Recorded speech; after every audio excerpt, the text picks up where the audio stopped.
The arrival of the new nanny. Hello everyone. Tonight we're going to dive into a story that will make you rethink everything you believe about first impressions.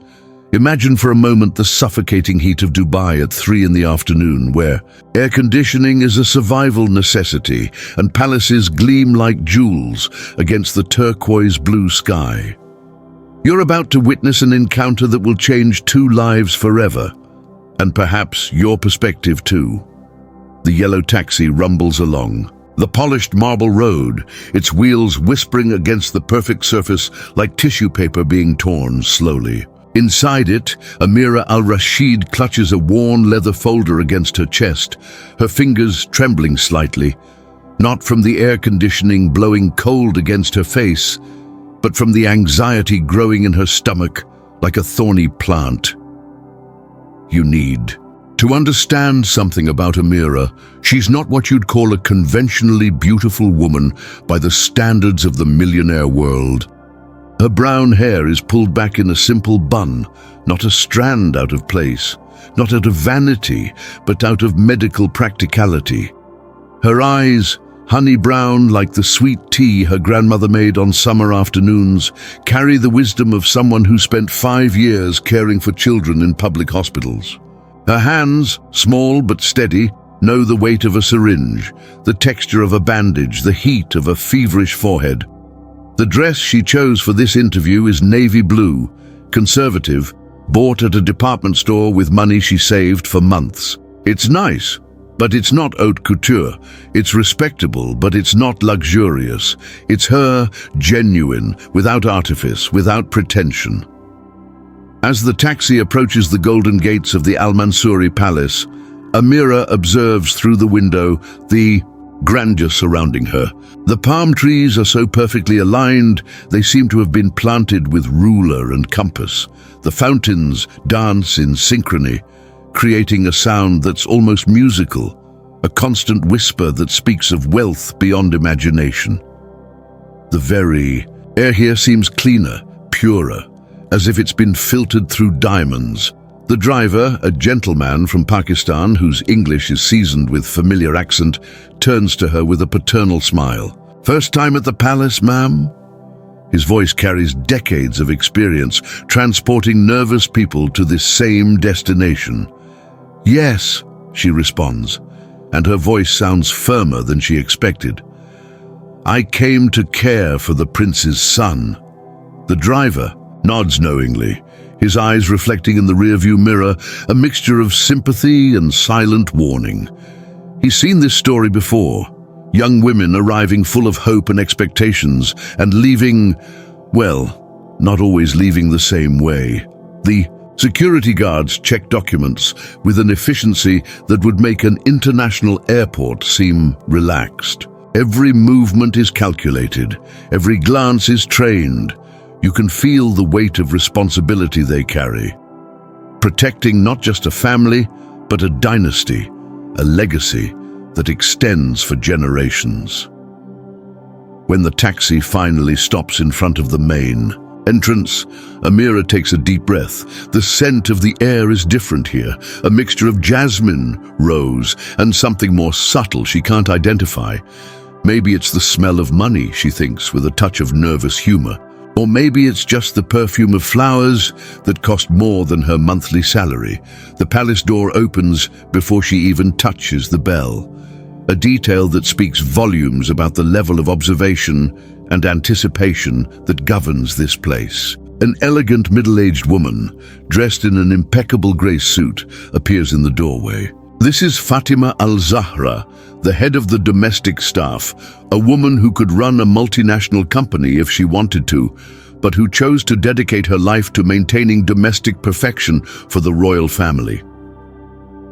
"Miss al-Rashid," Fatima says, and there's something in her voice that immediately puts Amira at ease. "Welcome to the Al Mansouri Palace. I hope your journey was smooth." As they walk through corridors that seem to extend infinitely, Amira can't help but be impressed by every detail. The chandeliers hang like crystal constellations, each facet capturing and reflecting light in hypnotic patterns. The tapestries, On the walls tell stories of ancient battles, of merchants who crossed deserts, of love stories that defied empires. Each step she takes echoes softly against the polished marble, creating a subtle symphony of movement. "Prince Khalil is waiting for you in the library," Fatima explains, her voice echoing slightly in the high corridors. He likes to personally conduct interviews for his son's nanny position. There's something in the way she says this. A slight hesitation, perhaps, or an almost imperceptible inflection that makes Amira feel there's more to this story than is being told. Fatima seems like a woman who chooses her words carefully, especially when it comes to her employer. The library, when they finally arrive, is a sanctuary of knowledge that would make any bibliophile weep with joy. Mahogany shelves stretch from floor to ceiling, each loaded with volumes that embrace centuries of human wisdom. The scent of old leather and aged paper creates an atmosphere that is simultaneously intimidating and comforting. And then he appears. Prince Khalil bin Rashid. Al-Mansuri doesn't simply enter the library. He commands the space just with his presence. At 34, he carries the weight of a lineage that traces back to sultans and merchants who controlled trade routes when the world was still young. His suit is cut with a precision that speaks of Italian tailors and infinite patience. His eyes, emerald green, like the sea in deep waters, sweep the environment before fixing on Amira, and in this moment you can see the expression on his face change. It's subtle, but it's there. A slight contraction in the eyes, an almost imperceptible stiffening of the jaw. He expected something different, someone different. "Miss Al-Rashid," he says, and his voice carries the kind of authority that comes from never being questioned. "Please, sit." Amira sits in the leather armchair he indicates, her hands still clutching the folder. The silence that follows is charged with assessment. Him studying her trying not to be intimidated by the intensity of his gaze. "I see you have experience in pediatrics," he continues, flipping through the resume she sent. 5 years at the Children's Hospital of Abu Dhabi. Impressive. But there's something in his tone that doesn't match the complimentary words. It's as if he's reading a medical prescription. Technically correct, but devoid of any real enthusiasm. "Yes, Your Highness," Amira responds, her voice gaining strength as she speaks about something she masters. "I worked primarily with children recovering from trauma. I developed play therapy techniques that help children process difficult experiences." Khalil looks up from the paper, and for a moment, Amira sees something that might be genuine interest. But then his eyes make a quick but obvious sweep of her plain face, her unadorned hair, her modest dress, and the expression hardens again. "My son," he says, each word measured like grains of precious sand, "lost his mother 2 years ago.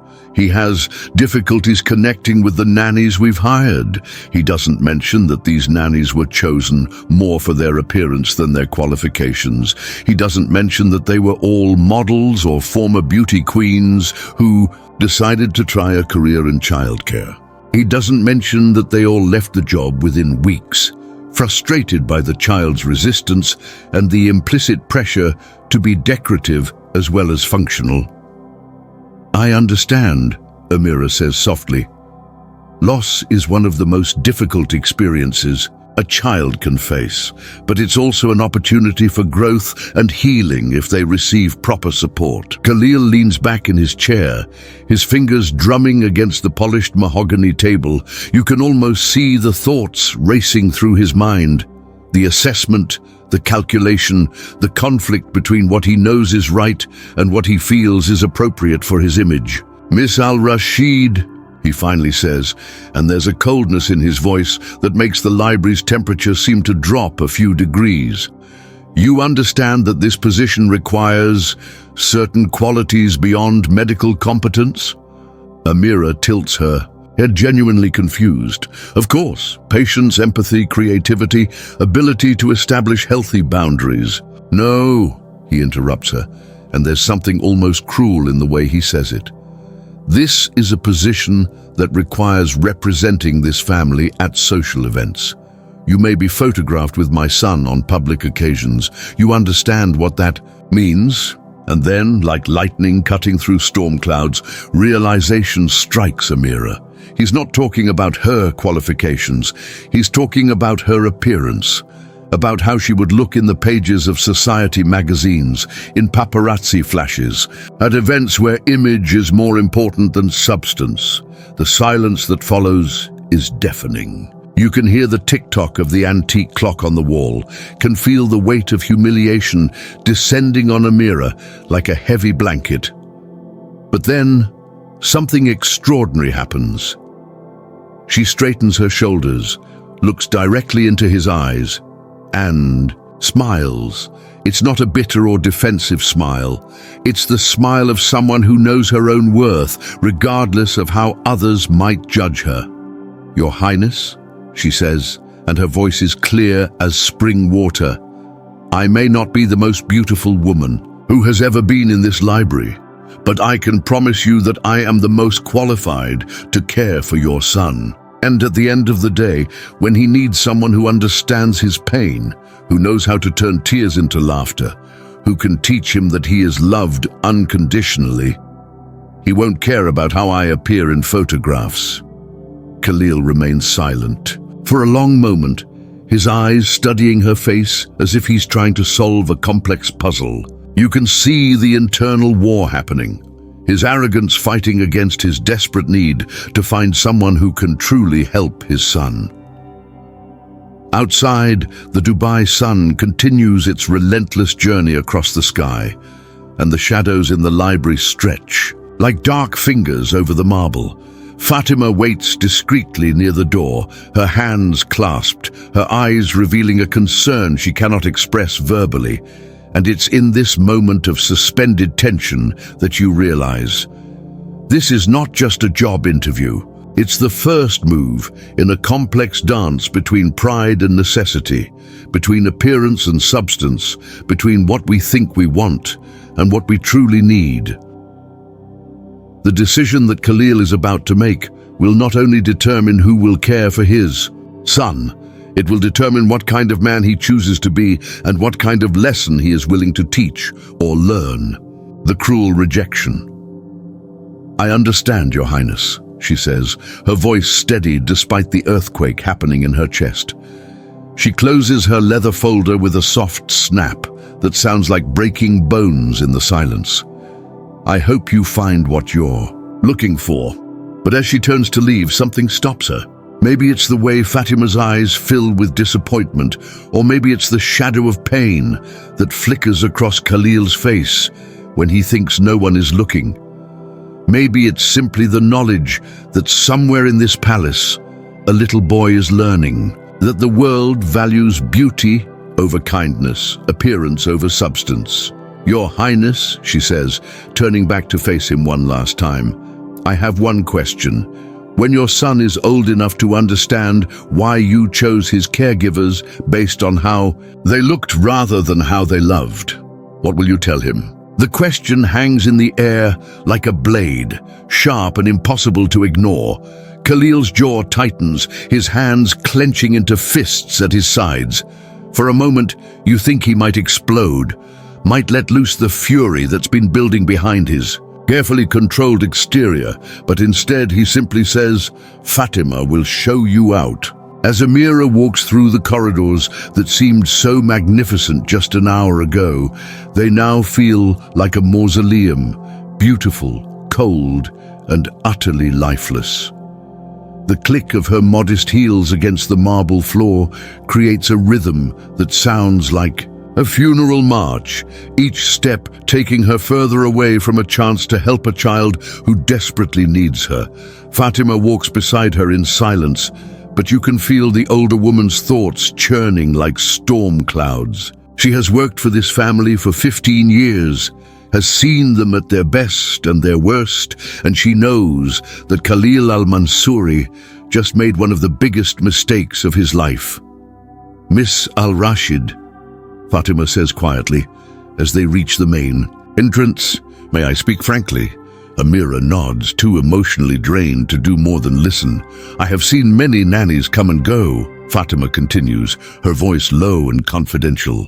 "Beautiful women, educated women, women who spoke 5 languages and had degrees from the finest universities.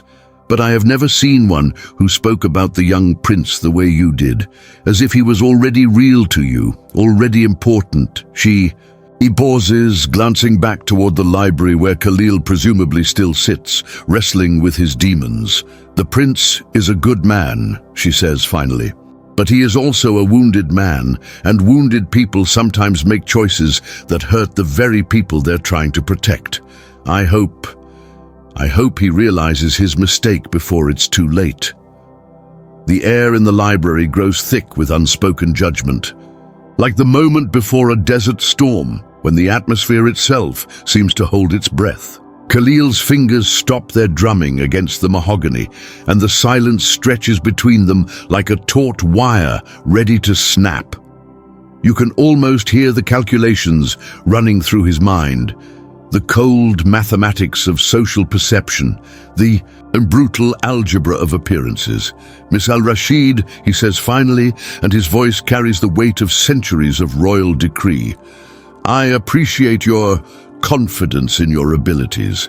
However, I must be frank with you." He stands from his chair, and the movement is fluid, practiced, the kind of gesture that comes from years of commanding rooms full of diplomats and business moguls. His shadow falls across the ancient Persian rug like a dark omen, and you can see Amira's hands tighten almost imperceptibly around her leather folder. "This family has maintained its reputation for generations," he continues, beginning to pace behind his desk with the measured stride of a man who has never been told. "No, we are not merely employers. We are custodians of a legacy that extends back to the founding of this nation.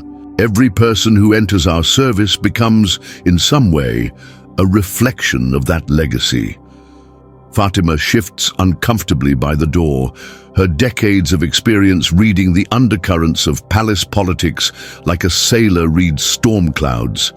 She has seen this conversation before, though perhaps never quite so explicitly cruel.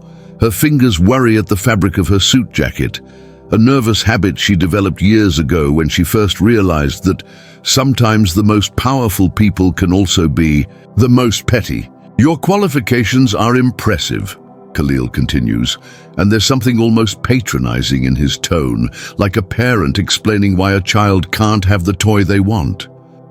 "But you must understand that this position requires more than medical knowledge. It requires someone who can complement our family's public image." Amira feels the words hit her like physical blows, each one carefully chosen to wound without leaving visible marks.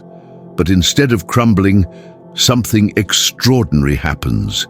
Years of working with traumatized children have taught her to recognize cruelty for what it is, often the desperate action of someone who is themselves wounded.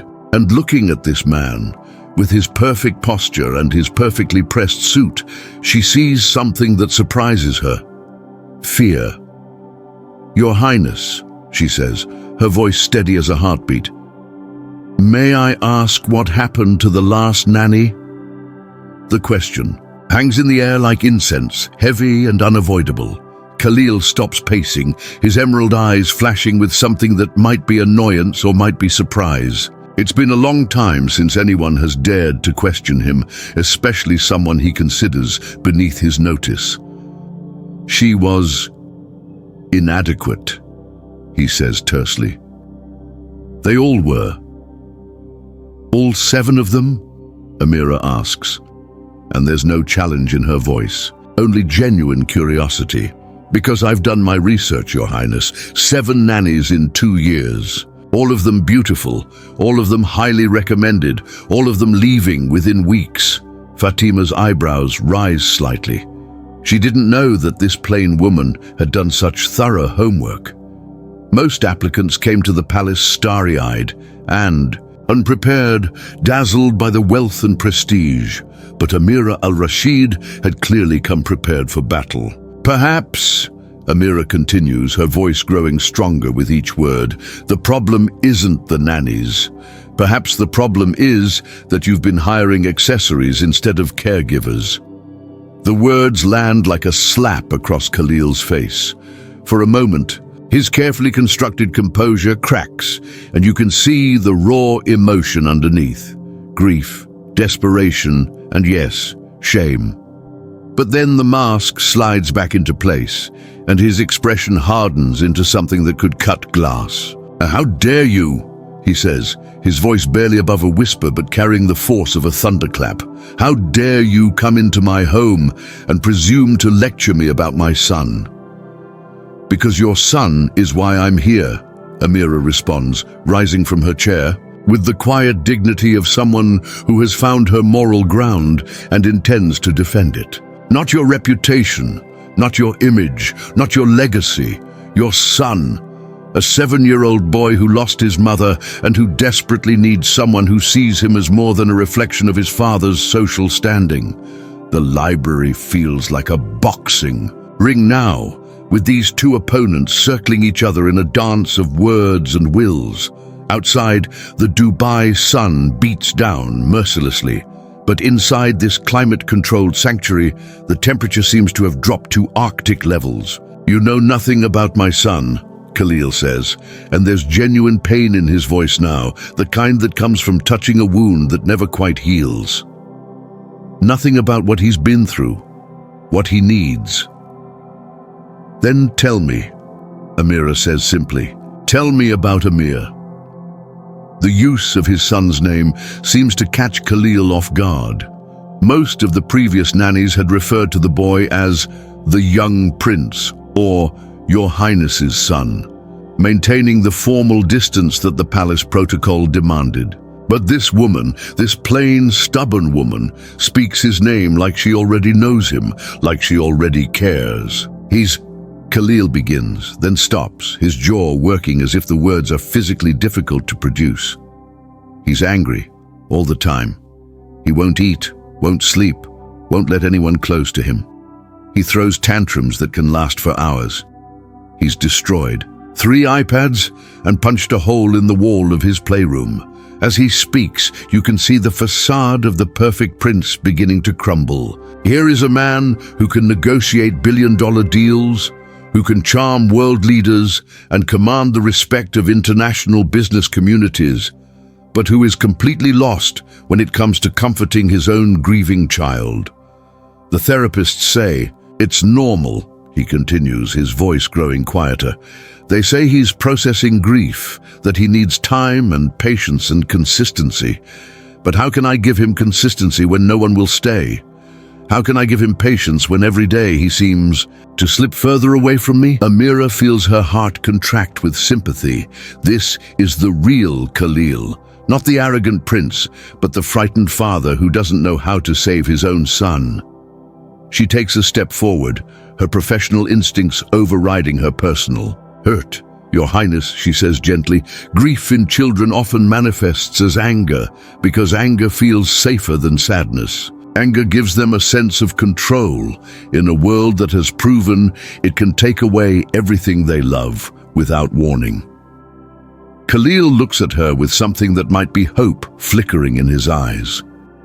"You've seen this before?" "Many times," she nods. "And I've helped many children find their way through it. But it requires time, patience, and most importantly, it requires someone who won't abandon them when things get difficult." The silence that follows is different from the hostile quiet of before. This is the silence of a man weighing his options, calculating not social costs, but the deeper arithmetic of his child's well-being.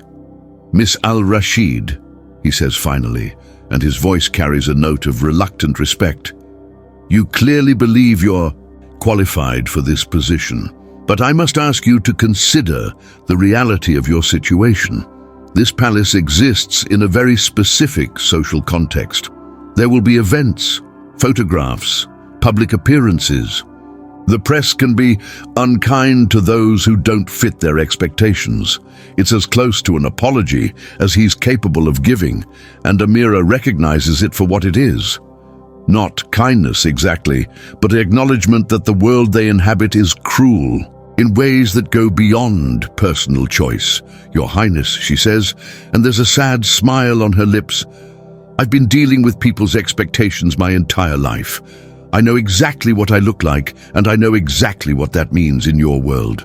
But I also know that when your son wakes up screaming in the middle of the night, when he needs someone to hold him while he cries for his mother, when he needs someone to teach him that he's worthy of love, even when he's angry and broken and afraid, in those moments my appearance won't matter to him, only my heart will." Khalil stares at her for a long moment, and you can see the war playing out across his features. Logic battling prejudice, need fighting pride, love for his son struggling against the weight of social expectation.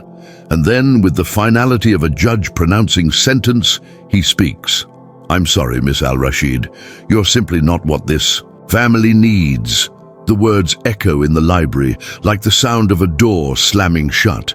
Amira feels them hit her chest like a physical blow, but she doesn't flinch. She's faced rejection before, faced it with grace and dignity, and she'll face it again now. The lost boy.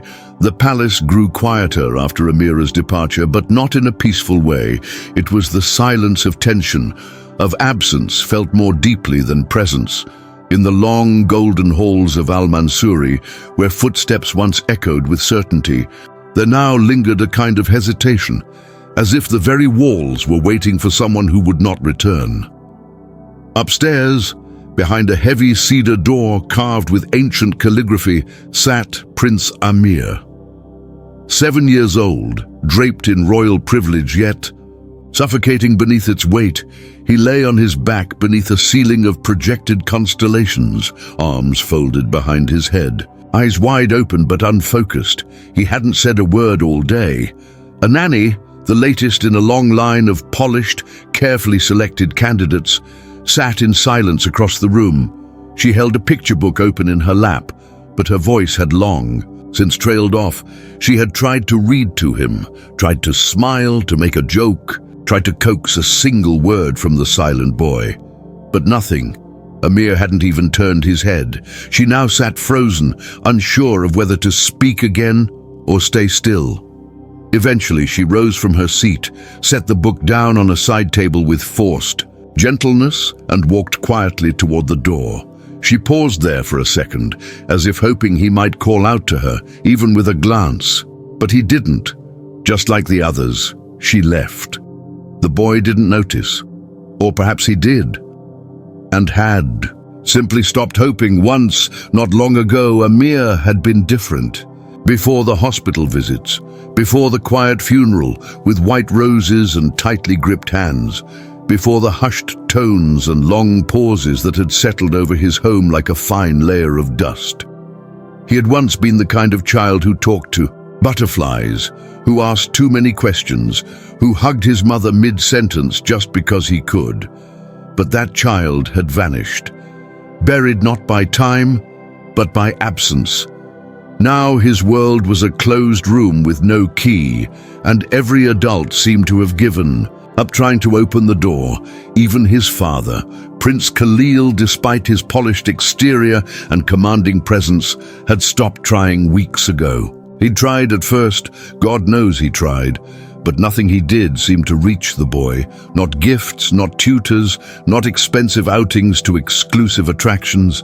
Each effort was met with silence or storms of rage, tantrums that left rooms in disarray, and staff in tears. Eventually, Khalil had concluded that it was easier to retreat behind his work. Easier to review oil contracts than understand a child's sadness.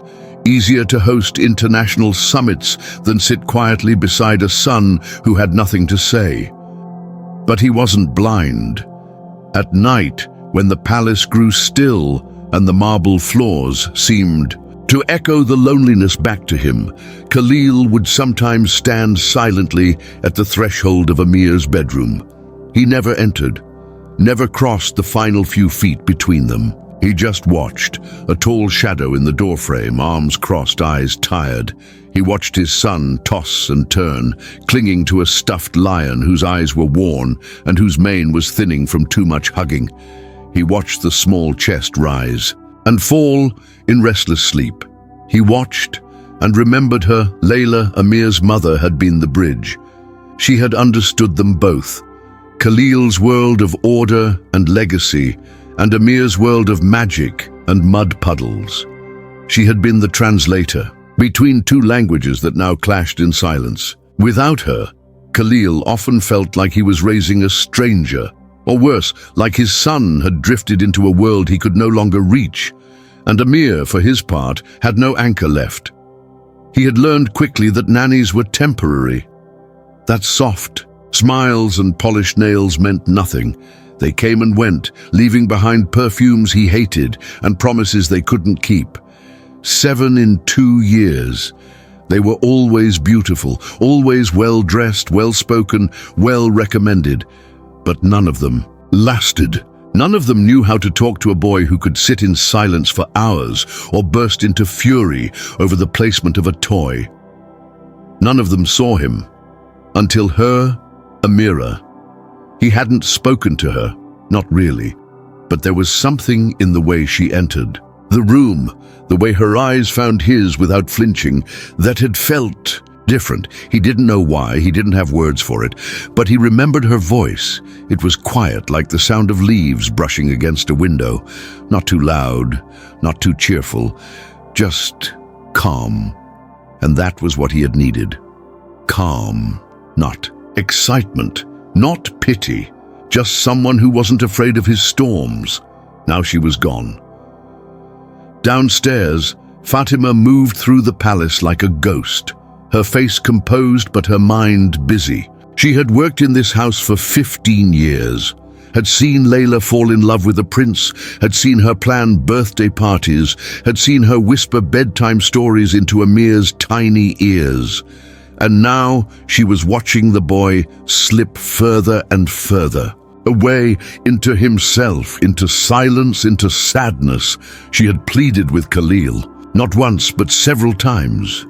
"Your Highness," she had said that afternoon, shortly after Amira was dismissed, "perhaps we should reconsider. The boy seemed interested in her. It's the first time I've seen him look at someone in weeks." "She was not suitable," Khalil replied sharply, refusing to meet her eyes. "She saw him," Fatima insisted. "She spoke to him like he was a person, not a problem." "She lacked the qualities this household requires," Khalil said, standing from his chair and straightening his cuffs. "That is the end of it."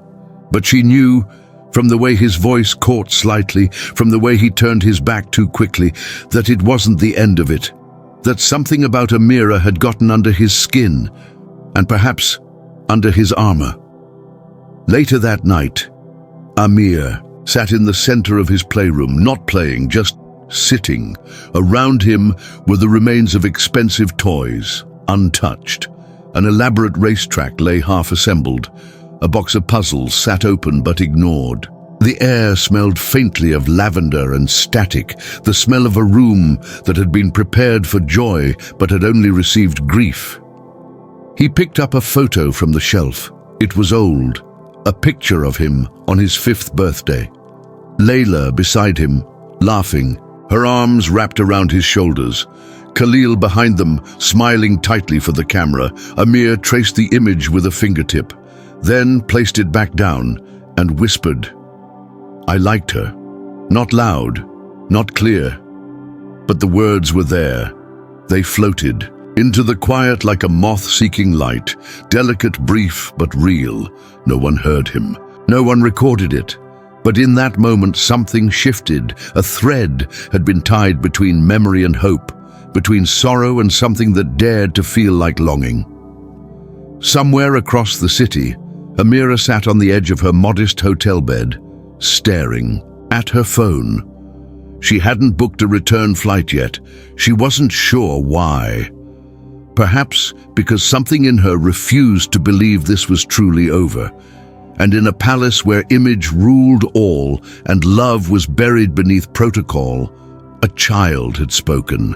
Finally, not to be heard, but to release what had built up inside for far too long, building trust. The next morning dawned over Dubai with an indifferent sky, pale, cloudless, and hot. From the highest terrace of the Al Mansouri Palace, the city shimmered like a mirage, full of movement and life. But inside, within the stillness of carved archways and corridors dressed in gold, something invisible was shifting. Amir didn't leave his room that morning. Breakfast was delivered, soft eggs, warm bread, a glass of mango juice, but nothing was touched. The food remained on the silver tray, cooling slowly beneath its crystal dome. Outside his bedroom door, the new nanny waited for instructions, for guidance, for something, anything, to help her connect with the silent boy behind the wood. But none came. Prince Khalil had a full schedule that day, a video call with an investment consortium, a working lunch with an emir from Abu Dhabi, a press meeting regarding an infrastructure initiative. He moved from meeting to meeting, like a man trying to outrun a shadow. But no matter how full his calendar, Amir remained, unmoved, untouched, unreachable. Fatima, as always, kept her observations to herself. But her eyes missed nothing. Midday came, and with it another silence. It stretched across the palace like a gauze curtain, too delicate to see, too thick to ignore. The staff avoided Khalil's eyes. Even the head butler, a man famous for his stoic professionalism, looked uneasy. And then, just before sunset, the phone rang. It was not a call anyone expected. From the other side of the city, a modest clinic in the older district of Al Satwa had dialed the palace's main line. The voice on the other end was calm, warm, and unmistakable.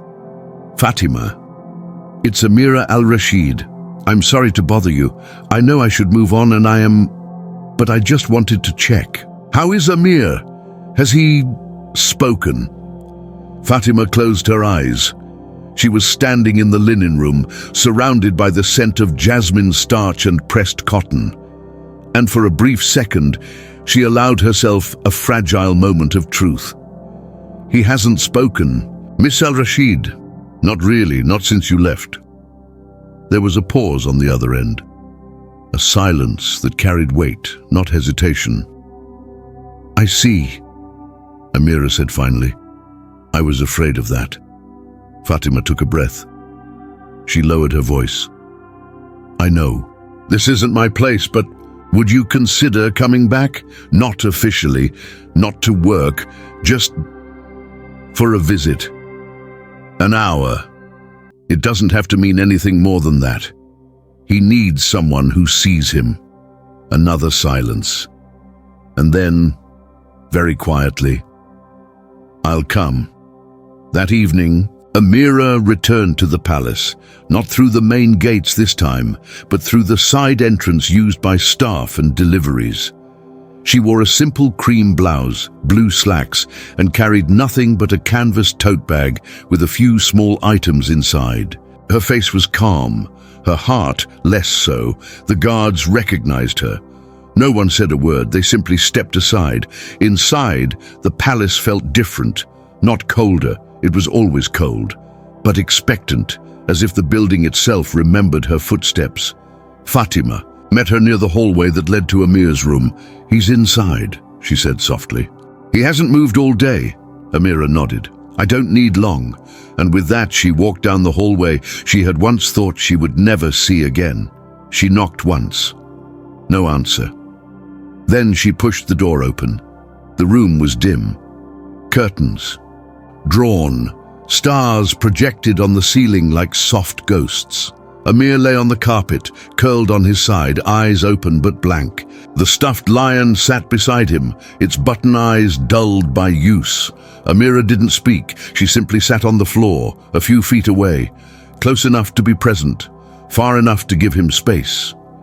10 minutes passed, then 20. Finally, she reached into her tote bag and pulled out a small projector, one she had used in the hospital with other children. She placed it on the floor and tapped a button. The stars on the ceiling faded. In their place, a desert sky appeared. Deep blues and purples scattered with stars, crescent moons and slow-moving clouds. Music began. Soft, oud strings like wind over sand.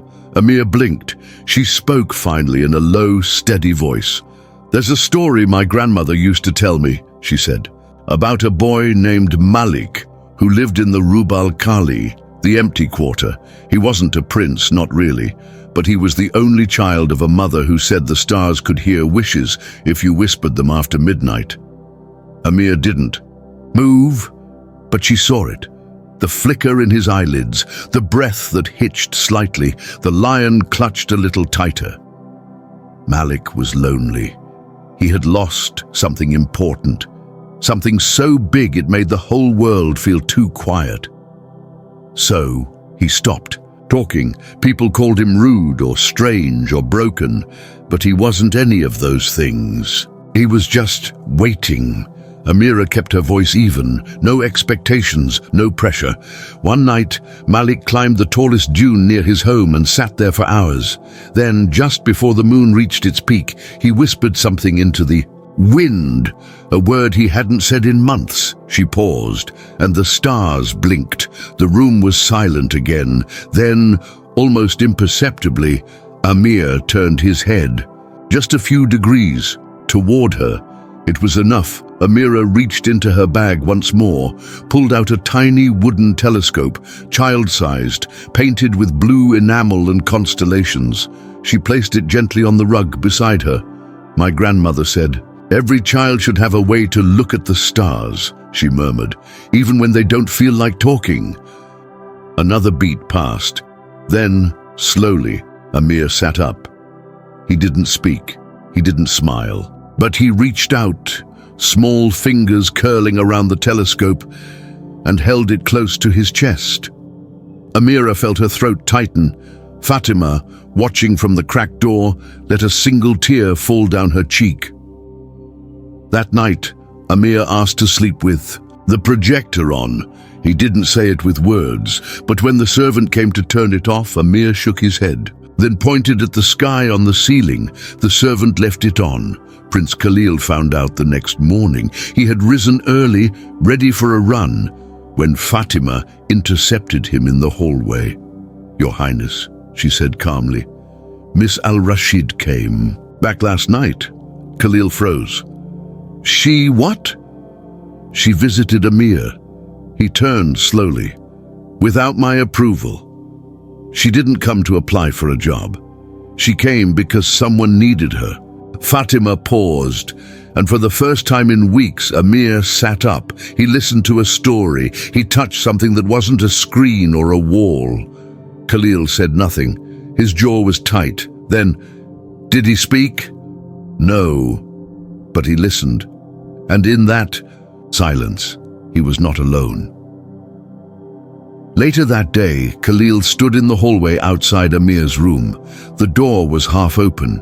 Inside, Amira sat on the floor again, her legs crossed, reading softly from a book of ancient Arabian legends.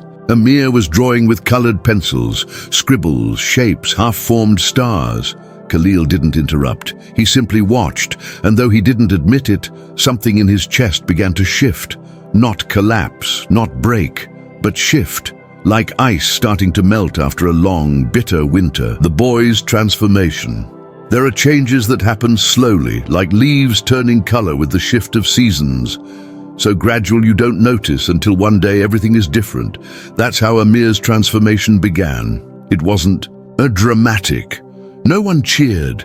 There was no sudden burst of sunlight through the windows. It started with a gesture, the way he placed the little wooden telescope on his nightstand instead of hiding it under his pillow. A quiet offering. A sign of trust. The next morning, when Amira arrived, this time no longer a guest but not quite staff, she found Amir waiting by the window, dressed and alert, the telescope still in his hand. He didn't greet her, but he didn't ignore her either. That was enough. Amira never forced conversation. She understood the sacred rhythm of children who had been broken, the way their hearts beat out of time until someone was willing to sit beside them and simply wait for the tempo to return. She brought small activities, coloring pages, paper stars, constellation cards. She spoke softly, read aloud, and never once asked him to talk. And yet, the silence between them began to change. It softened. The servants noticed it first. Amir, who used to shove his breakfast tray onto the floor, now ate in slow, deliberate bites. He no longer demanded new iPads or screamed when a toy battery died. One afternoon, he even picked up his clothes from the floor and placed them, awkwardly but intentionally, in the laundry basket. No one said anything aloud, but the energy in the palace shifted. Even the air felt different, as if the walls were exhaling. It was during one of these mornings, while sitting cross-legged on the carpet beside Amir, that Amira brought out an old astronomy kit. "My father gave this to me when I was your age," she said, opening the dusty box. "He was a teacher in Ras Al Khaimah. He taught me to find the North Star before I knew how to spell my own name." She handed Amir a tiny compass. He held it, watched the needle twitch. "Would you like to make a star map?" she asked gently.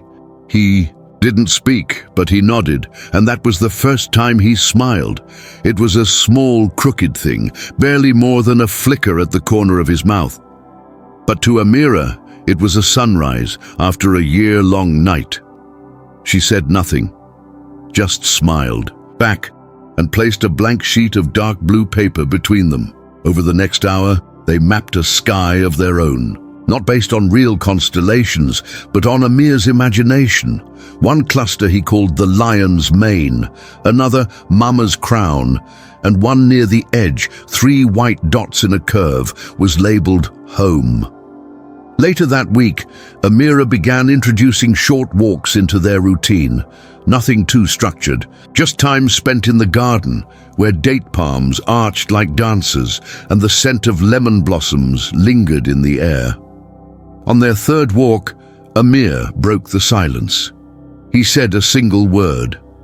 "Why?" Amira stopped mid-step. She didn't ask him to. Repeated, didn't react with shock, just crouched beside him and met his gaze. "Why what?" she asked. He looked down at his shoes, then back up at the tree beside them. "Why do people leave?" She felt that question in her bones, not just as a nanny or a nurse, but as a human being. "Sometimes," she said slowly, "people leave because they have to, and sometimes they leave because they're scared, not of you, but of what they feel around you, of what they can't fix." Amir blinked. "Did my mum leave because she was scared?" Amira swallowed the lump rising in her throat. She sat fully on the ground, folding her legs beneath her. "No, Habibi," she said softly. "Your mom didn't leave because she was scared. She left because her body couldn't stay. But if she could have stayed, she would have. I believe that with all my heart." There were no tears. Amir didn't cry. He just nodded once. Then leaned forward, slowly, shyly, and rested his head against her shoulder. Fatima, watching from a distance with a watering can in her hand, had to wipe her glasses twice before realizing she was crying.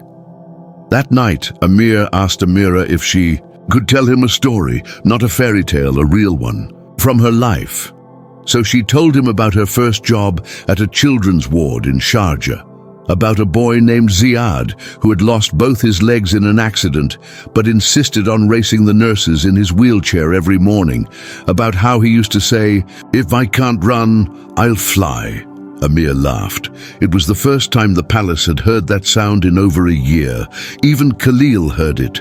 He was in the study, reading a report on real estate development, when the laugh echoed through the marble.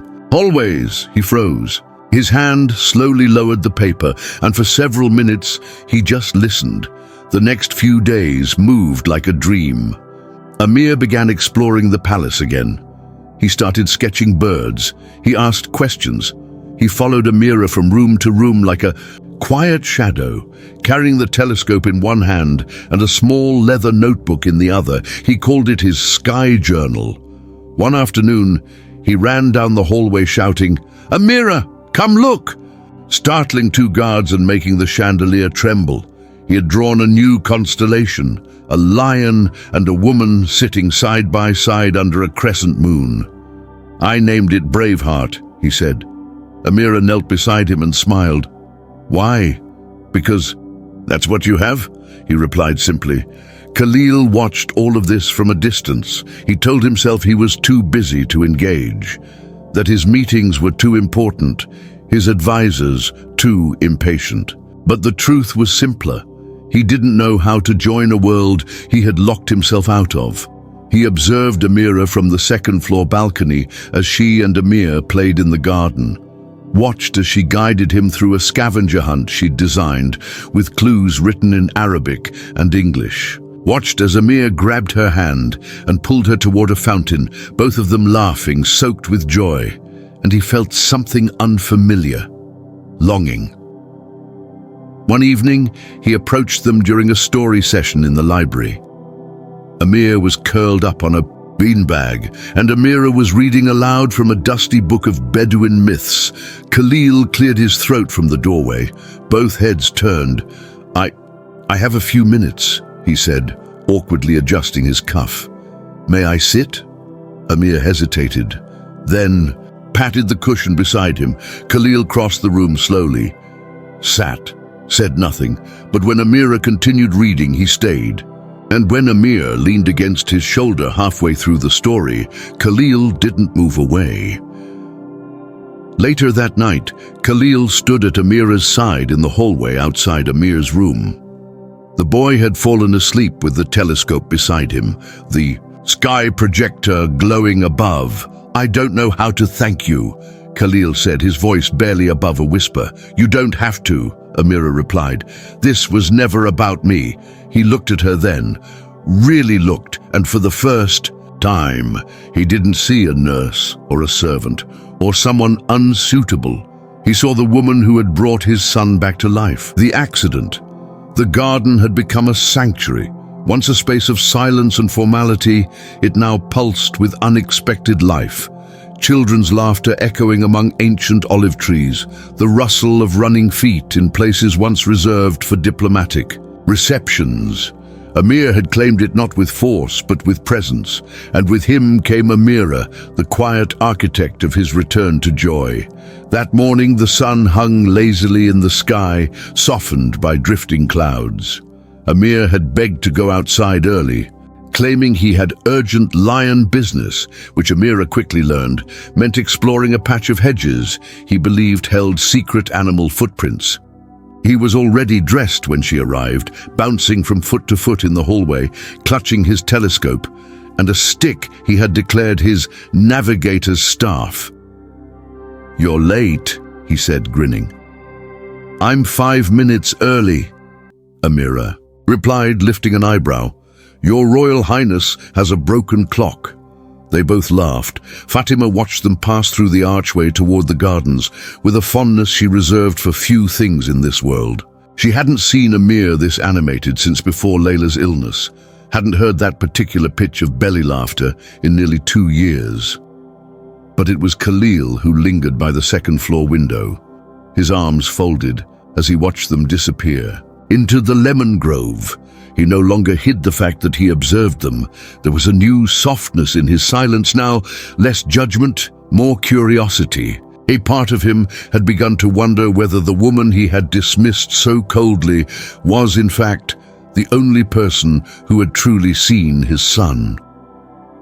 Amira and Amir spent nearly an hour exploring the gardens that morning. They followed imaginary tracks, deciphered constellations drawn in the dirt with fingers and sticks, and recited the names of birds in both Arabic and English.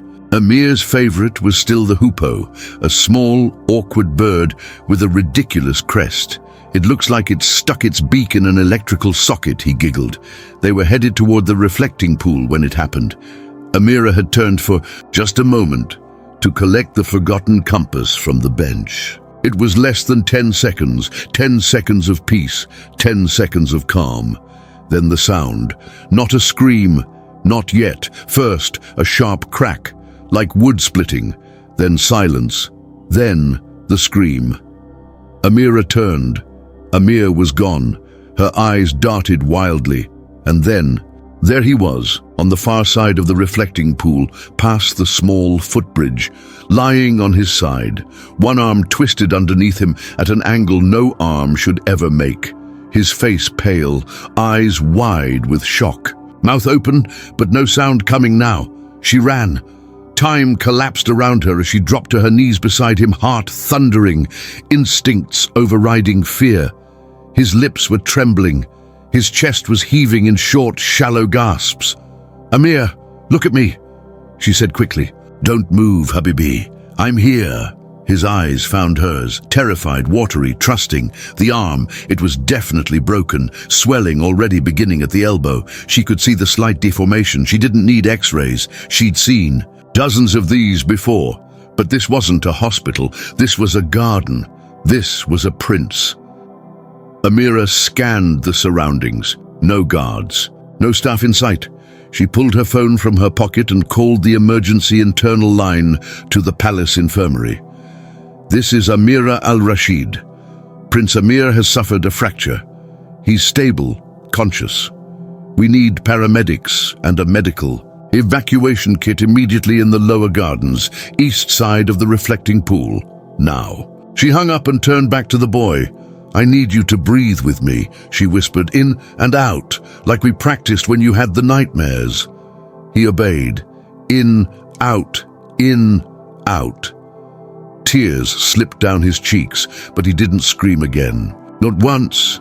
She removed her scarf and gently folded it, sliding it under his head. Then, with extraordinary care, she held his other hand, the uninjured one, and continued talking, not just as a nurse, but as something else, as someone who loved him. "Amir, do you remember the story of Malik and the sky dragons? Remember how brave he had to be when he was surrounded by the storm?" He nodded weakly. "You're braver than he was," she whispered. "You're stronger than the dragons." By the time the medical team arrived, running panicked with stretchers and royal insignia on their sleeves, Amir was stable, calm, and gripping Amira's hand like a lifeline. She helped them apply a temporary splint, explained the mechanism of the fall, signed the emergency waiver for transport, and made sure they followed the protocol. All of it, with the cool precision of a veteran nurse and the unwavering warmth of someone who had never stopped seeing the child beneath the pain. What she didn't expect was the crowd. By the time the stretcher reached the back entrance, half the palace had gathered, guards, staff, advisors, even the royal press liaison. But one figure stood apart, Khalil. He moved fast, his strides long and tight, his face carved in fury. When he reached the stretcher, he barely glanced at Amir, who was safe, medicated, already dozing. Instead, he turned to Amira. "What happened?" Amira stood firm. He ran ahead. "I turned for 10 seconds to retrieve something we'd left behind. He must have tripped near the bridge." Khalil's voice was low, controlled, but there was venom in it. "You lost sight of him?" "I did. Briefly. Yes." The fury in his eyes deepened. "You were hired to protect him." "I wasn't hired," she said calmly. "You dismissed me." The silence that followed was sharp. Fatima stepped forward. "Your Highness, with respect." But Khalil lifted a hand to silence her. "Out," he said to Amira. She blinked. "What?" "You're dismissed. Again. Permanently this time." It felt like a slap. But she didn't cry, didn't argue. She simply nodded, turned, and walked away. Behind her, Amir stirred on the stretcher. "Amira?" But she was already gone. The palace fell back into silence. The air felt heavier, thicker, as though the accident had punctured something fragile and necessary. Amir was kept overnight for observation. The fracture was clean, the doctors said. He'd heal quickly, physically at least, but emotionally, something had broken. He refused to speak, refused to eat, refused to look at his father. Every attempt at engagement from doctors and therapists, tutors, was met with silence. The following morning, Khalil stood by his son's bed in the medical suite. Amir lay staring at the ceiling, one arm in a sling, his small face drawn and pale. "Amir," Khalil said softly. "It's me." No response. "I'm here," he added. Nothing. He sat beside the bed, leaned forward. "She shouldn't have turned her back on you. She failed you." Amir blinked once, then he spoke. And when he did, his voice was as clear as a blade drawn in silence. "You failed me." Khalil reeled back. The words sliced through his certainty, through the armor of image and control he had wrapped around himself like a cloak. He opened his mouth, closed it, stood, sat again. Amir turned his head slowly toward him. "You sent away the only person who loved me after Mama," he whispered. "You picked her, and then you threw her away." And with that, he rolled to face the wall, his back to his father. Khalil sat frozen, alone in the quiet, surrounded by medical equipment and the soft hum of palace life continuing beyond these walls. He finally understood. He hadn't dismissed a nanny. He had exiled the one person who had rebuilt his son's world from ashes, and now the palace was quiet once again, not from peace but from grief. The unjust dismissal. The palace was silent again, not the sacred silence of reverence, nor the gentle quiet of peace. This was the silence that follows abandonment, that settles in after something vital has been lost, the kind of silence that makes walls feel like tombstones. Amira was gone, again, but this time it wasn't just her absence that haunted the air, it was the way she had left, the injustice of it, the violence of the prince's cold command, and the echo of a child's voice speaking truth where no one else dared. "You failed me." Those words hung in the corridors like ghosts. Prince Khalil sat alone in his private study that night, long after the servants had retreated to their quarters and the lights in the great halls had dimmed. He was surrounded by books, reports, maps, all the tools of legacy and power, but none of them offered comfort. None of them knew how to hold a grieving child. None of them could silence the echo of his son's pain. He hadn't spoken to anyone since the dismissal, not even Fatima. He'd spent the day pacing between meetings and feigned obligations, pretending that his mind wasn't replaying the moment over and over. The look on Amira's face when he told her to leave. Not shock, not even sorrow, just disappointment, the kind that speaks volumes in silence. It was worse than anger, it was clarity, and yet, he told himself, it had been the right decision. He was the prince. She had failed in her duty. She had lost sight of Amir. The boy had fallen. That was all that mattered. But that voice, his voice, saying, "You sent away the only person who loved me after Mama," that mattered more. In Amir's room, things had unraveled quickly. The boy, already fragile, collapsed into a silence more complete than before. He no longer looked out the window, no longer touched his drawing books.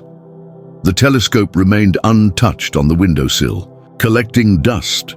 The projector sat unplugged. He refused to eat. Fatima brought him soup herself the first evening, thinking the familiar presence might ease his withdrawal. He didn't touch it. She tried to coax him gently. "She wouldn't want you to be hungry." "Amir, you know that." He turned his face away from her. "She should be here," he whispered. Fatima sat beside him, her heart cracking open. "I know, Habibi, I know." She said nothing more, just held his small hand in hers until he drifted into a restless sleep. But the damage was spreading. The staff moved about the palace with heavy steps. Their faces were solemn, their greetings to Khalil shorter than usual, polite but cool. "In the kitchen," the chefs whispered. "In the stables," the grooms muttered. Even the security guards, trained to remain impassive under any circumstance, exchanged quiet glances when the prince passed. Everyone had seen the change Amira had brought. Everyone had felt it. And now, everyone felt the gaping hole her absence left behind, but no one dared speak, except for one. On the third day after her dismissal, Fatima walked into Khalil's study without knocking. She had never done that before, not in 15 years. He looked up, surprised, but didn't speak. "I served this family before you became its head," she said, her voice firm but calm. "I've stayed through war, scandal and sorrow. I've buried friends and welcomed new life inside these walls, but I have never questioned your leadership until now." He said nothing. Fatima took a breath. "You made a mistake, and because of that mistake, your son is disappearing." Khalil's jaw clenched. She was responsible for his injury. She was also the reason he smiled again, the reason he slept through the night, the reason he let anyone touch his grief. "She let him fall," he replied tightly. "She let him live," Fatima shot back. "And accidents happen, even under the eyes of gods." There was a pause, tense, deep. "You dismissed her in front of half the palace, like a criminal, like a threat. But she was the only person who walked into this house and gave more than she took." Fatima's voice wavered. "And she loved him," she added quietly, "in the way that counts." Khalil looked away. "I can't just call her back. Not after what I said. Not after how I treated her." Fatima stepped forward. "Then don't do it for her. Do it for him." Meanwhile, across the city, Amira sat on the edge of a clinic bed, wrapping the ankle of a 6-year-old girl who had tripped while chasing her brother across the dusty courtyard. The girl winced. Amira smiled. "Don't worry, even the strongest warriors fall sometimes." The child grinned through tears. "Will I still be able to run fast?" "Faster," Amira promised. But when the child left and the room grew quiet again, her smile faded. She had returned to the clinic 2 days earlier, back to her roots, to her world of gauze and warmth and steady hands.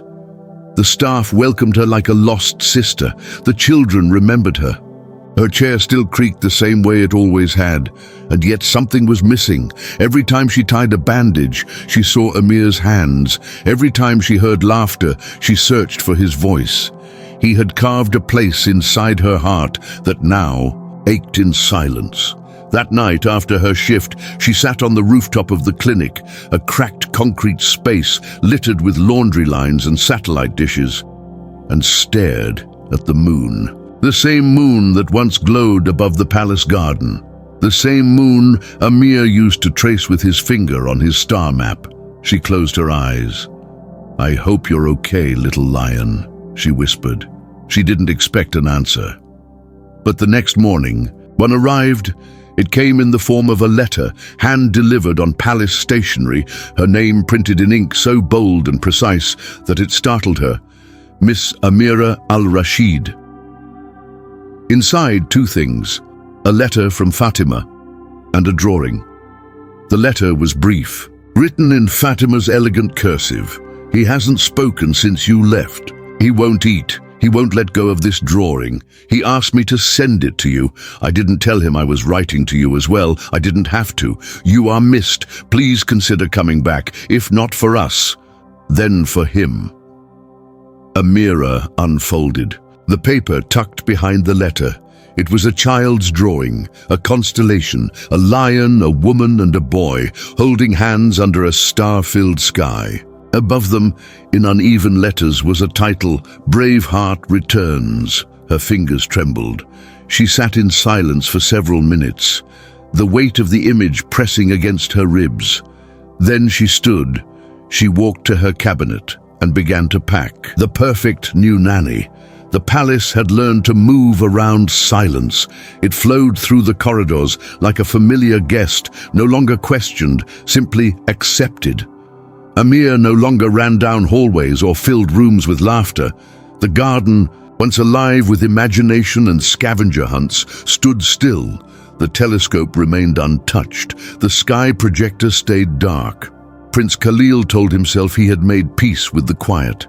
He told himself he had done what any father would do in his position, that leadership required difficult decisions, that order must be restored even at the cost of discomfort.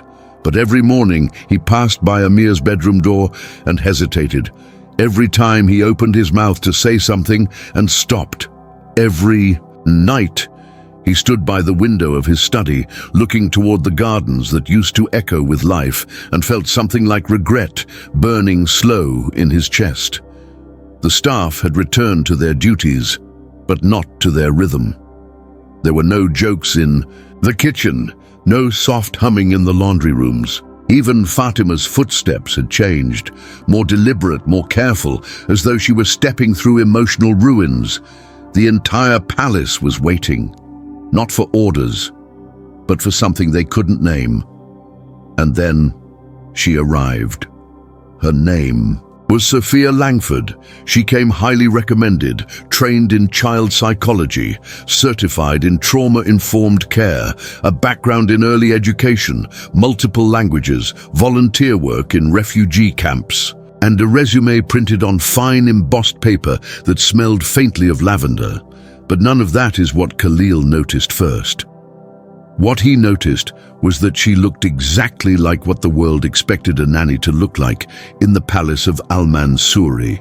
She was tall, blonde, elegant in the kind of effortless way that made even silk seem casual. She wore beige trousers and a linen blouse, her hair in a polished braid that hung over one shoulder.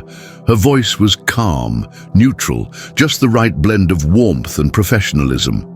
She smiled often, but never too much. When she met Khalil for the first time, she shook his hand with perfect posture and said, "It's an honor, Your Highness. I hope to serve your family with excellence." He nodded. Fatima, standing at his side, said nothing. The next morning, Sophia was introduced to Amir. She entered his room with a tray of colored pencils, a selection of books, and a carefully prepared story about a German shepherd puppy who wanted to become a knight. She placed the books gently on the desk. She knelt by his beanbag. She smiled just enough. Amir stared at her, not in curiosity, not in fear, in complete emotionless silence. She waited, tried a question. "Would you like to draw something together?" He turned away. Sophia didn't press. She had been trained for resistance. She knew to wait, to observe, to redirect. But she also didn't understand what she was walking into. Over the next few days, she attempted every strategy she knew. Games, role play, creative storytelling, even guided meditation for children. Amir did not respond. He did not throw tantrums. He did not cry. He simply withdrew further. Once, she brought a model of the solar system and invited him to help hang the planets from the mobile armature. He stared at the ceiling and whispered one word. "Wrong." Sophia blinked. "Wrong what, sweetheart?" He looked at her then, and his voice was cold and flat, the skies already full. Sophia reported his resistance to Khalil with careful detachment. "He seems emotionally shut down. I believe he is still mourning his previous caregiver. It's a common occurrence with attachment patterns in children his age." Khalil nodded, even as something inside him recoiled from the phrase, "previous caregiver." It sounded sterile, clinical, as if Amira had been a chapter in a textbook instead of a living, breathing woman who had coaxed life back into his son. He told himself not to dwell on that. Instead, he tried to be supportive. He met with Sophia every 2 days, asking for updates, reviewing progress reports. She always answered professionally, always added optimistic conclusions. "We're building trust. It's a process. He's grieving." Khalil nodded, even as Amir stopped speaking entirely. One afternoon, Khalil entered the playroom and found Amir sitting by the window, staring into the garden. Sophia sat across from him, holding a book about outer space. When she noticed Khalil, she stood immediately. "Your Highness." He raised a hand for silence. He walked toward Amir and sat beside him, something he hadn't done In weeks. The boy didn't look at him. You used to love the garden, Khalil said gently. Amir said nothing. Khalil waited. Then finally, softly, he asked, "Would you like to go outside?" Amir's shoulders stiffened. "Not with her," he muttered. Sophia stepped back. "I can give you space, Your Highness." "No," Amir snapped. "Not space." Khalil's eyes met his son's for the first time in days. "Who? Amira?" The name landed like a thunderclap. "In the room." Sophia stepped toward the door, her expression unreadable. Khalil remained seated. Amir's jaw was tight. "You picked her," he said. "You said she was perfect, but she doesn't know me. She doesn't care. That's not fair," Khalil replied, though even as he said it, he felt the hollowness of his own defense. "She's trying, but she doesn't see me," Amir whispered. "Not like Amira did. She didn't bring stories. She didn't bring the sky." Khalil was silent. "You let the wrong person go," Amir said, standing slowly, "and now you're trying to replace her with a doll." The words stunned Khalil into silence. Sophia left the room without being asked. Khalil watched his son disappear into the hallway, head down, hands in his pockets. That night, Amir refused dinner again. He threw the plate across the room. He screamed at the butler. He locked himself in the bathroom for 2 hours. When Fatima finally coaxed him out, his eyes were swollen and red. She held him tightly, humming an old lullaby Layla used to sing. In the study, Khalil sat alone again. He read Sophia's report for the day. It was full of euphemisms, minor setbacks, emotional recalibration, disruptive behavior. Fatima entered the study. Without knocking again, he didn't look up. He just said, "It's not working." She walked to his desk and placed a folder in front of him. Inside, a letter from Amira. It was short. "I understand your decision. I respect your position. But I hope you understand what Amir needs isn't protocol or perfection. He needs presence and love. I gave him both. If you ever decide to put his heart before your image, you know where to find me." There was no anger in the letter, just sorrow and truth. Khalil folded the paper. He stared at it for a long time. Then he stood, and finally, after so many months of pride, fear, and denial, he walked toward the one room he had avoided for too long, his son's. Amir was sitting on the floor with the star map on his lap. He didn't look up. Khalil knelt beside him. "I was wrong," he said. "I thought I was protecting you, but I was protecting myself from being judged, from being seen as weak, from caring too much." Amir's hands clutched the edge of the paper. "She never made me feel weak," he said. "She made me feel brave." "I know," Khalil whispered. "I miss her. Me too." "Then bring her back," Amir said, looking up, eyes blazing. "If you love me, bring her back." And for the first time in years, Khalil heard his own child speak the truth louder than any counselor ever had. Bring her back, not for image, not for duty, but for love. Khalil stood, and for once, he didn't hesitate. He walked out of the room. He didn't call an advisor. He didn't call the press. He called the only number that mattered now. And as the phone rang, the stars outside the palace shimmered in silence, waiting. The sentence that changed everything. The palace had been dressed for elegance, soft gold accents polished to a mirror shine. Fresh white roses arranged in tall crystal vases along the marble staircase. A string quartet played in the east wing, near the reception hall. The air was laced with the faint scent of bergamot and jasmine. Everything was perfect, perfectly arranged, perfectly curated, perfectly cold. It was Khalil's idea to host the charity event within the palace walls. A gesture of good faith, a public reminder of royal benevolence. Guests had arrived from all corners of the emirate. Diplomats, socialites, corporate executives with sharp suits and sharper smiles, and in the center of it all stood Sophia, poised in her ivory silk dress, her every movement practiced and precise. She was no longer simply the nanny. She was the face of refinement, the embodiment of control. She stood at Khalil's side as cameras flashed, offering the occasional polite nod, the occasional gentle touch on Amir's shoulder for the press. They made a picture-perfect trio. Khalil, regal, Sophia serene, Amir silent. But inside the boy, something was breaking. He had tolerated Sophia's presence for weeks now, endured her pleasant voice, her color-coded routines, her shallow bedtime stories with no soul. He had watched his father parade her through the palace like a symbol of restoration, of proper decorum. Amir had said nothing, not because he agreed, but because he was waiting. Waiting for something to change, waiting to be heard, waiting for someone to notice that he had gone quiet again, that the drawings had stopped, the telescope forgotten, the laughter turned off like a switch. But no one noticed. Or perhaps they noticed and chose to ignore it.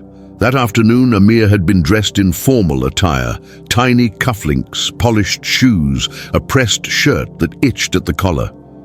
Fatima had helped him get ready in silence. She had seen the look in his eyes. She knew he was close to something, not a tantrum, not tears, something else. He walked beside Sophia and Khalil as they moved through the ballroom. Waiters passed with trays of sparkling juice. Guests offered compliments and superficial praise. What a handsome young prince. What an exquisite family. Such dignity, such class. He said nothing. Until they reached the center of the room, a small platform had been arranged for a brief photo opportunity. Khalil stepped up first. Sophia followed. The cameras clicked like 1,000 tiny insects. Flashes igniting across the chandeliers. Amir was guided up by a member of the staff, positioned carefully between them. The photographer raised his hand. "Smile, please." Khalil placed a hand on his son's shoulder, and Amir exploded. He didn't scream. He didn't cry. His voice came out, sharp and clear, cutting through the air like glass through silk. "Stop it." The entire room froze. Sophia blinked. Khalil turned his head slowly. Amir stepped forward away from them. "Stop pretending," he said, louder now. "Stop acting like this is normal." The guests began to murmur. The photographer lowered his camera. "You sent her away," Amir said, staring directly at his father. "You sent away the only person who loved me after Mama." Khalil took a step forward. Amir raised a hand. "No, don't touch me." Sophia reached out. He pulled back. "You brought this lady here," Amir continued, voice trembling, but never breaking. "You told me she was here to help, but she's not Amira. She doesn't know me. She doesn't even try." Sophia looked down. Khalil opened his mouth. Amir didn't let him speak. "You care more about how things look than how I feel. You care more about what people see in pictures than what I see when I close my eyes." The room was dead silent. "You sent her away because she wasn't pretty enough for your palace," he said, his voice dropping but still clear. "But she was the only one who ever listened. The only one who sat next to me when I was scared. The only one who didn't flinch when I screamed. She didn't smile all the time like a doll. She stayed. She saw me, and you didn't." Sophia stepped back. One of the guests coughed awkwardly.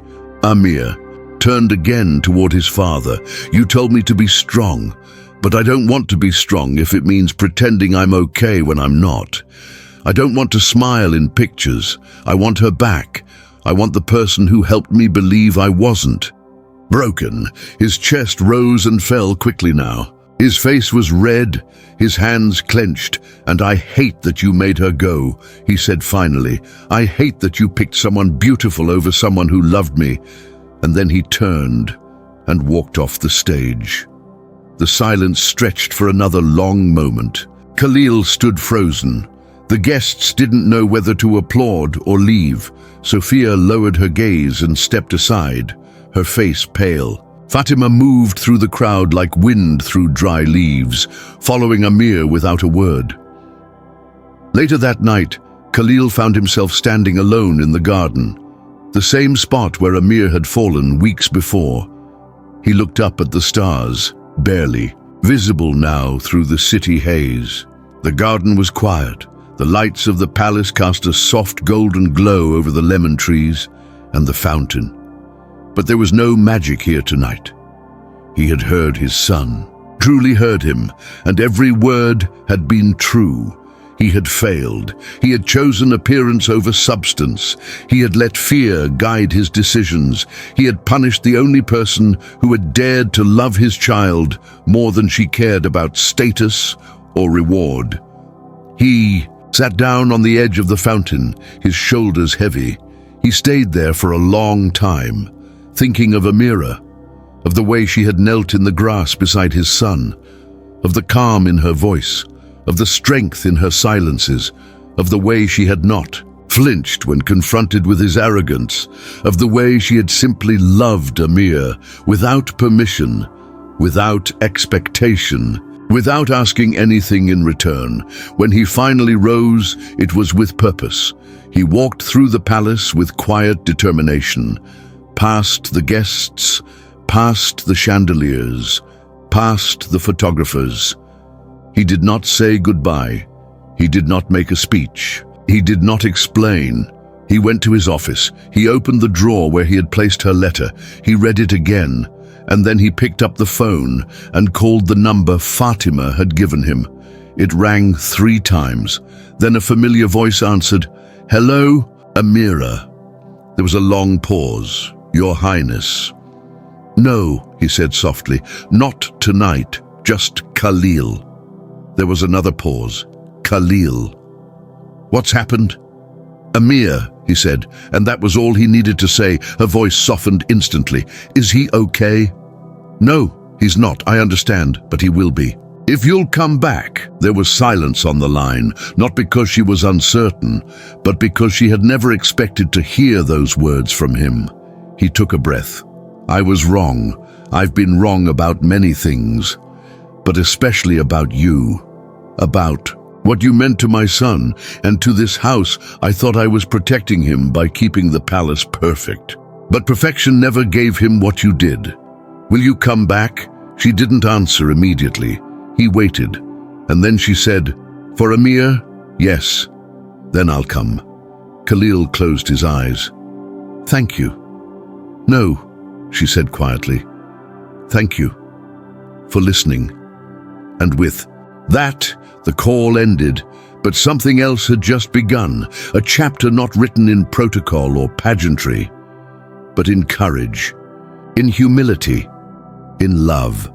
And as the palace lights flickered softly across the marble halls, a boy sat in his room once again, staring at the ceiling, his hands folded around a small wooden telescope.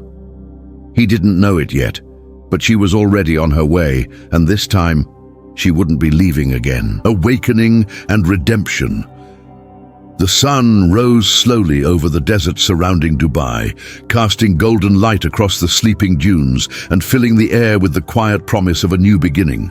The city stirred beneath a pale sky as the car carrying Amira rolled through the gates of the Al Mansouri Palace once again. But this time, something was different. She wasn't arriving for an interview, not as an employee, not even as a guest. She was returning for something deeper, something that had never belonged to the palace, but had always belonged to her. She was returning for Amir. The car stopped near the side entrance. No fanfare, no attendants waiting with gloved hands. Just the quiet hum of the palace exhaling as if it too had been waiting. This was the same entrance Amira had used the first time, the same polished floor, the same limestone walls. But this time she didn't feel small. This time she knew why she was here. Fatima met her just beyond the archway. The older woman wore a simple navy tunic, her hair covered in a soft scarf. Her usual authority was still present, but her eyes were full of something else, something like hope. "He's awake," she said, clutching a folder to her chest. "He hasn't spoken to anyone all morning, but he knows you're coming." Amira nodded. Her heartbeat was steady, not from calm, but from clarity. She walked through the palace alone. The echoes of her footsteps on the marble sounded different now, not like the tremble of a stranger, but like the return of someone who had been part of this place long before anyone realized it. She passed the old tapestry on the eastern wall, the one embroidered with scenes of caravans crossing the desert. She paused for a moment, remembering. It had been in front of that tapestry that Amir had first held her hand without speaking, a gesture more profound than 1,000 conversations. Now, it felt like she was stepping back into a story that had been waiting to continue. The door to Amir's room was slightly open. She knocked gently with her knuckles. Amir? No answer. She pushed the door slowly. He was sitting on the floor, back against the bed, knees drawn to his chest. The curtains were closed. The light was dim, but she could still see the outline of his face. The telescope rested on the windowsill. The Star Journal lay open beside him, pages slightly crumpled at the corners. He looked up, their eyes met in silence. Then he spoke. "You came back." "I did." "Why?" "Because you asked me to, and because I never wanted to leave." He shifted slightly, opened a small space beside him. She crossed the room and sat down. No hugs, no dramatic declarations, just presence, just breathing. "You heard me?" he asked. "Everyone did." "And him?" She nodded. "He especially did." Amir rested his head on her shoulder and took a long breath, the kind that doesn't just fill lungs, but calms storms. That night, the palace lived a different kind of silence, not the silence of grief or confusion, but the sacred stillness of something being repaired, the hush of wounds beginning to close. The air no longer felt cold. It felt reverent. Khalil was alone in the library when the door opened. She stepped inside. She didn't look triumphant or bitter. She looked whole. He rose slowly. Their eyes met. "Thank you for coming back," he said.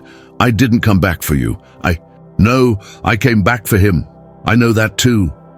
But thank you anyway." She walked to one of the bookshelves and ran her fingers over the spine of an old folktale volume, one of the ones Amir had once loved. "He still loves the lion constellation," she said without turning around. "But his favorite is the one he invented. He called it Braveheart. I think he was trying to teach you something with it." Khalil looked down. "I've spent so long protecting this palace's image, I forgot to protect its heart." She turned and met his eyes. "It's not too late," he nodded. "I don't want to be that man anymore." Days passed, and with them, something remarkable happened. Amir began to laugh again. He reappeared in the garden with a handmade kite he and Amira had built together. The tail of it bore the word sky inside, written in careful block letters. He told stories over lunch. He asked questions again. He began to draw new constellations in his journal. And Khalil changed too. He began to visit Amir every night, not as a ruler, not as a symbol, but as a father. He listened, he laughed, he asked questions of his own. He learned how to be awkward, how to fail, how to apologize, and more importantly, how to stay. One evening, while Amir was drawing near the library window, he looked up at his father. "Can you tell me a story tonight?" Khalil blinked. "Me? Yes, one without kings or wars, one with real people." Khalil thought for a moment. "Once upon a time," he began, "there was a man who thought he had to look strong to be loved. But then one day he met a little boy who showed him that being strong sometimes means crying when it hurts and saying sorry when you mess up." Amir tilted his head. "Did the man say sorry?" "He did." "Was he forgiven?" "The boy is still deciding, but the man is going to keep trying." "Every day," Amir smiled. "That's a good story." "Yeah, it is. It's still being written, and maybe that was the most beautiful transformation of all, not the return of joy, not the mending of hearts, but the decision to keep writing, to keep choosing. Love over pride, presence over perfection. In the final scene of this story, Amira sits with Amir beneath a tree in the garden. The kite lies beside them. Khalil is nearby, seated on the grass, sketching his son's new constellation in a leather notebook. The scene is peaceful, unforced, whole. The camera pans slowly upward, catching the last glimmer of light in the sky, and then we arrive at this moment. If this story moved something in you, if it reminded you that the most powerful love is not loud or glamorous, but quiet and enduring, then I invite you to stay with us a little longer. There are more stories like this one waiting to be told. Stories that don't fit into formulas. Stories that breathe. Stories that remind us that empathy changes everything. So if this touched your heart, I hope you'll consider subscribing to the channel. It's free, but it means the world to us. If you like the story, give it a thumbs up, not just for the algorithm, but because it tells us you want more. And if there's someone in your life who needs a reminder that love is not about appearances, but presence, send this to them. Share it like you would share a light in the dark, because sometimes the story we share becomes the lifeline someone else was waiting for. And I promise you, the next one is already being written.